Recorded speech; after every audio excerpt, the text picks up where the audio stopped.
మెదక్ జిల్లా చిన్నశంకరంపేట మండల కేంద్రంలో బీఆర్ఎస్ ముఖ్య కార్యకర్తల సమావేశం నిర్వహించారు. ఈ సమావేశానికి మాజీ మంత్రి హరీష్ రావు, బీఆర్ఎస్ మెదక్ ఎంపీ అభ్యర్థి వెంకటరామరెడ్డి, మాజీ ఎమ్మెల్యే పద్మాదేవేందర్ రెడ్డి ముఖ్య అతిథులుగా హాజరయ్యారు. ఈ సందర్భంగా మాజీ మంత్రి హరీష్ రావు మాట్లాడుతూ కాంగ్రెస్ పార్టీ ఎన్నికలకు ముందు ఇచ్చిన హామీలు నెరవేర్చడంలో పూర్తిగా విఫలమైందని, కాంగ్రెస్ పార్టీ ఇచ్చిన హామీలు నెరవేర్చాలంటే బీఆర్ఎస్ ఎంపీ అభ్యర్థి వెంకటరామరెడ్డిని గెలిపించాలని కార్యకర్తలకు సూచించారు.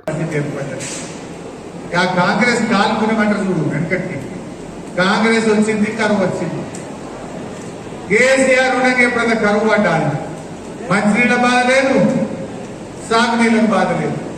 ఆ కాల్పురం అన్నట్టు కాంగ్రెస్ వాళ్ళు వచ్చిండ్రు, లోకం మీద కరువు పడ్డది కనుక ఇది ఎలా కాంగ్రెస్ వాళ్ళు చేసుకున్నటువంటి. మా అక్క చెల్లెలు బిల్డింగ్ చేస్తారు శంకరంపేట, అవ్వ తాతలు కనబట్టుకున్నారు.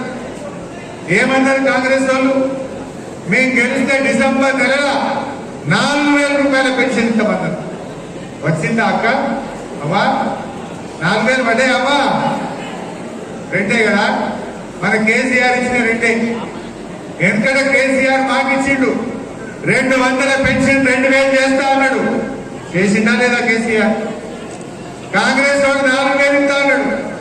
నమ్మబలికిండు, అవ్వదాతలను మురిపించిండు. నమ్మి ఓట్లేస్తే నట్టేట ముంచింది కాంగ్రెస్ పార్టీ. డిసెంబర్లోనే 4,000 ఇస్తా అన్నాడు. ఇప్పుడు 4 నెలలు కదా, డిసెంబర్ పై జనవరి, ఫిబ్రవరి, మార్చి, ఏప్రిల్ అంటే ఒక్కొక్క అమ్మకు తాతకు, ఒక్కొక్క చెల్లెకు కాంగ్రెస్ పార్టీ 4 నెలల 8,000 రూపాయలు బాకీ పడ్డది. పడ్డదా పర్లేదా? లెక్క ప్రకారం 8,000 ఇవ్వాలా వద్దా? ఇచ్చిన మాట ప్రకారంగా 4 నెలల 8,000 రూపాయలు ప్రతి అక్కకు చెల్లెకు కాంగ్రెస్ పార్టీ బాకీ పడ్డది. కాంగ్రెస్ నాయకులారా, మా అవ్వ తాతలకు, మా బీడీ కార్మికులకు, మా నేత గీత కార్మికులకు 8,000 ఇచ్చినాకనే బిడ్డను ఓటర్ గారు కాంగ్రెస్ 8